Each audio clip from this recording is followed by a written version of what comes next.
Nine TV న్యూస్కు స్వాగతం. నేటి వార్తలు.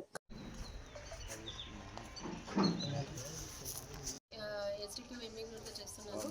ఈరోజు కోసిగి గ్రామానికి మన సర్కిల్ ఆఫీస్కి బందోబస్తు నిమిత్తం విచ్చేయడం జరిగింది. కానీ ఈ సందర్భంగా రీసెంట్గా ఏపీపీఎస్సీ నిర్వహించి రిలీజ్ చేసిన గ్రూప్ 2 ఫలితాల్లో కోసిగి మండలం నుంచి 5, పెదకట్పూర్ మండలం నుంచి 1 సెలెక్ట్ అయినట్టు తెలిసింది.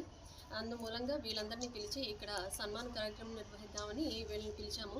వీళ్ళు విజయ గాథలు విని ఎవరైనా ఈ కోసిగి మండలంలో నిరక్షరాస్యత శాతం ఎక్కువ ఉంటుంది కాబట్టి వీళ్ళని ఇన్స్పిరేషన్గా తీసుకుని కొంతమంది అయినా మారుతారు, వీళ్ళ మార్గంలో నడుస్తారు అనే ఉద్దేశంతో ఇక్కడ ప్రజల్లో ఈ అక్షరాస్యతని పెంపొందించి వాళ్ళలో ఉత్తేజం తీసుకురావాలనే ఉద్దేశంతో వీళ్ళందరినీ ఇలా పిలిచి సత్కరించడం జరిగింది. మా ఆహ్వానాన్ని మన్నించి వెంటనే మా దగ్గరకు విచ్చేసి వాళ్ళ టైం మాతో స్పెండ్ చేసినందుకు ఈ 4 విజేతలకి నా హృదయపూర్వక ధన్యవాదాలు. Thank you.